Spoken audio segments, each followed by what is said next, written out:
Malik, following that just epic, unforgettable double overtime win, which went early into Sunday morning, I'm sure it took you a while to wind down. So walk me through your sleep schedule over the last 24 plus hours. Man, it's like I haven't even been able to get a good night's. This is probably my first good night's rest of sleep. Like I still didn't go to bed till 2 a.m. last night. Luckily, I don't have any classes, so I was like, I'm gonna go to sleep till like 10. I'm not waking up till whenever. I don't care. So I mean, but that night, I didn't go to sleep till about 4 a.m. Yeah. First of all, I mean, traffic, getting home.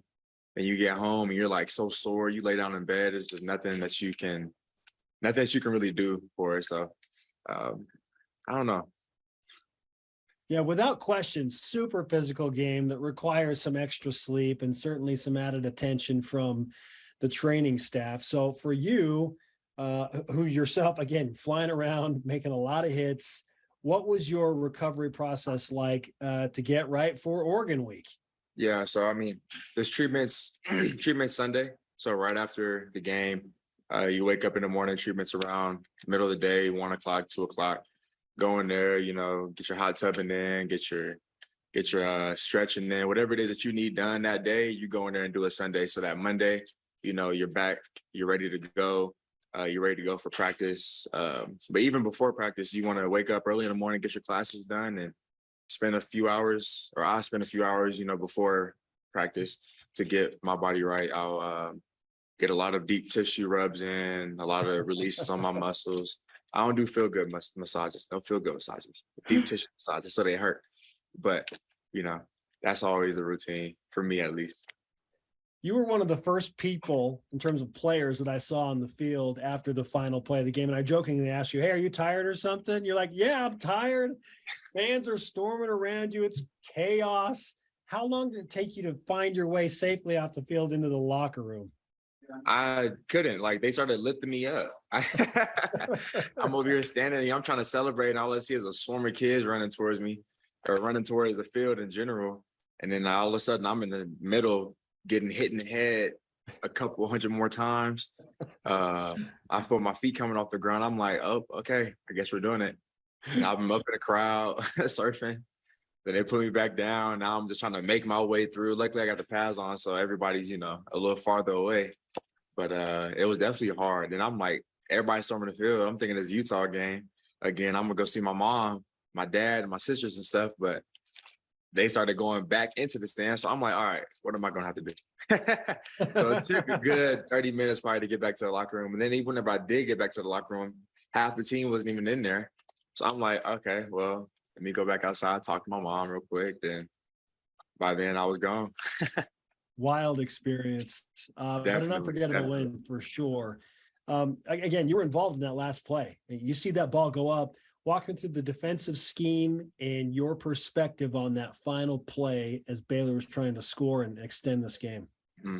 So in that play, it's just a matter of just playing smart. Like a lot of people in that situation, want to make the big play that's gonna, get them on TV, that's gonna get them the follow, whatever it is. Like they want to do a lot, do too much. But in that moment, it's like, this is a team sport at the end of the day. You do your job. So in that moment, I'm looking at the quarterback. I'm not worried about the fans. I'm not worried about what's going to happen afterwards.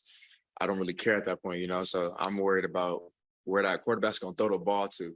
Because if he throw it in the middle of the field and he catch it, that's going to be on me. I'm not finna look dumb. So it's like I'm about to do my job. And, I'm looking at the quarterback and I'm getting his first look, his second look, whatever it is, and just going to where the routes are going and being there to help.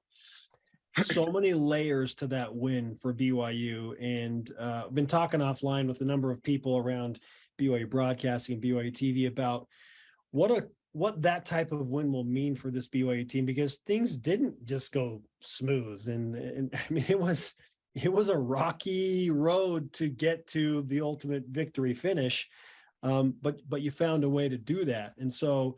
In your opinion, how does that help you as a team pushing forward to win that type of game without some key players, with some injuries? It wasn't great. I mean, it was ugly at times. What does that do for a team?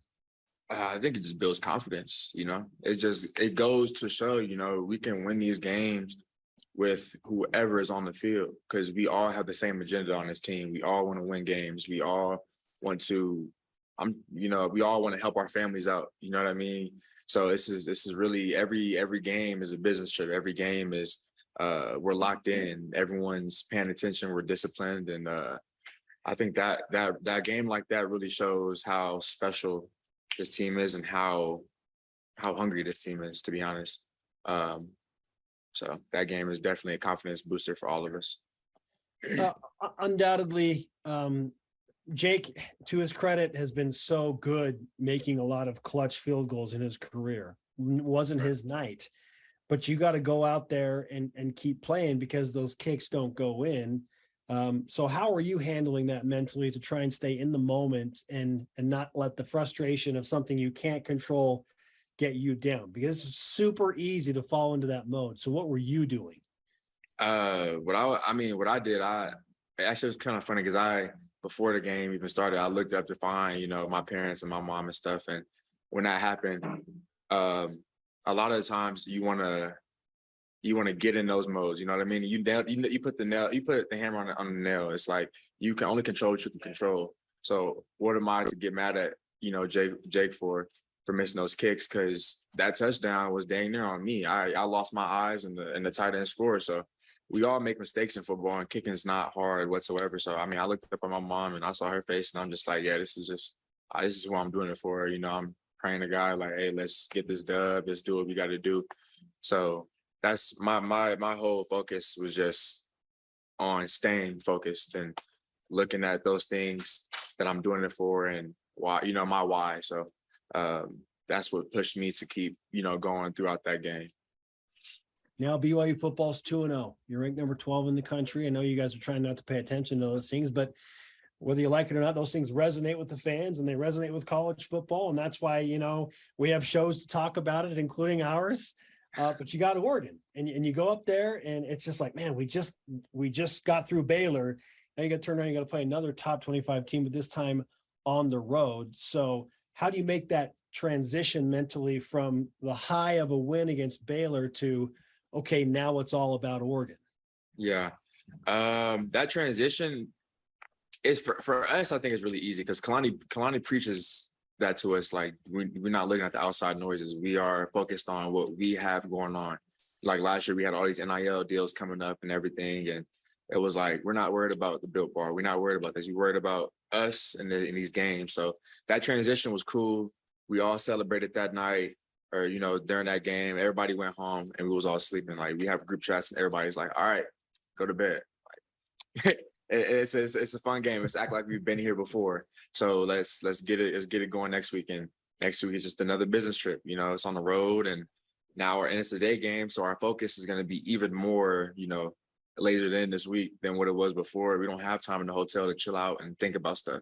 We fly out Friday, get there Saturday, and it's game time. So our focus this week is just keep it going. Like we got to keep it going. We can't stop and think, oh, we're number 12 in the country. That's enough. Nah, like we trying to get this national championship game. We trying to prove a lot of people wrong. So BYU football is really, really the real deal.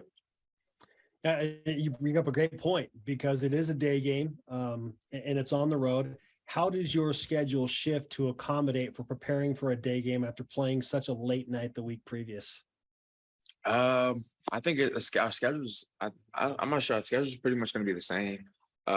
We already practiced in the peak of the heat, so that's not going to be an issue. And we in Oregon, it's probably going to rain anyway. So we just worried about, I think it's going to rain here actually Tuesday and Thursday or Wednesday, isn't it?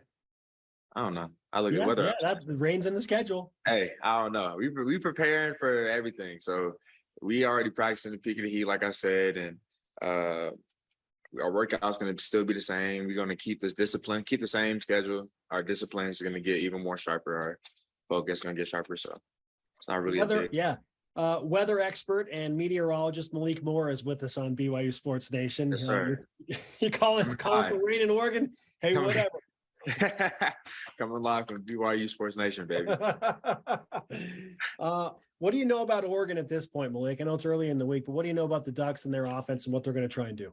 Yeah, I believe they're gonna they like to use the receivers a lot.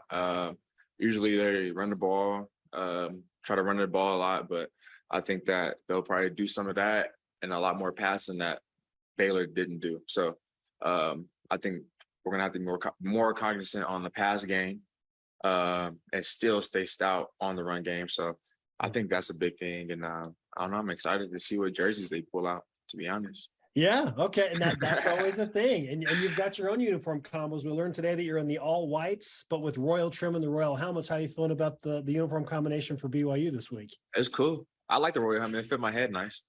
Okay. That matters.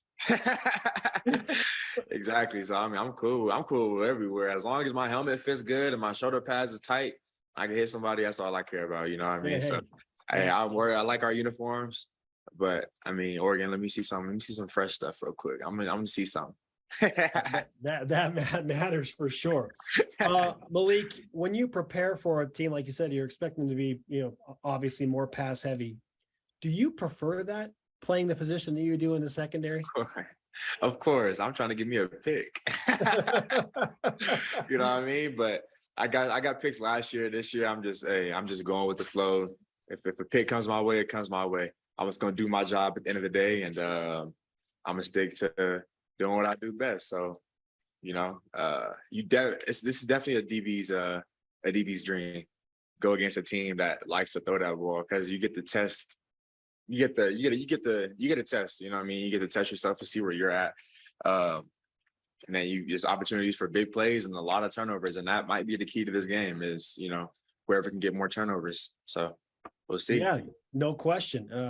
0 combined turnovers between you and Baylor, which is pretty wild with how physically you two teams play against each other. But it is such a dramatic turn of events. Just as the last question, what does it do for the defense and the team when you do create a turnover? What is that like emotionally? Man, it's like the momentum just shifts completely. Everyone goes from here to here. So it keeps everybody going, because it kind of gives you not hope, but it gives you a sense of like this is possible. Like if we keep getting these turnovers and doing what we got to do, we will win this game. And I don't know, the person who gets the turnover, I'm pretty sure they're feeling joyful, happy. You know what I mean? Yeah. Excited. But for the other people, exactly. So, but for the people around them, it brings up a lot more motivation, and a lot more hype to the game, because now it's like, hey, this is a game now. It's exciting. Let's have fun, which is what Connie preaches: having fun, and turnovers are fun. Yes, they are. Malik, I wish you a lot of fun, whether that's turnovers or just overall fun in general as you push forward to Oregon. Let's give you some BYU Sports Nation karma. So just maybe you can go get that first pick against the Ducks. Channel that Pac-12 road power that you showed so strong against Washington State last year. That's what we're looking for, right? Oh yeah, for sure. We're gonna get one. We're gonna get one. If we don't get one, hey, it wasn't a God's plan, but hey, we're gonna get one for sure. We're gonna get one, man. I'm praying for it. Great stuff. Malik, congratulations on the big win over Baylor. Again, good luck against Oregon. We'll be talking to you soon. Thank you.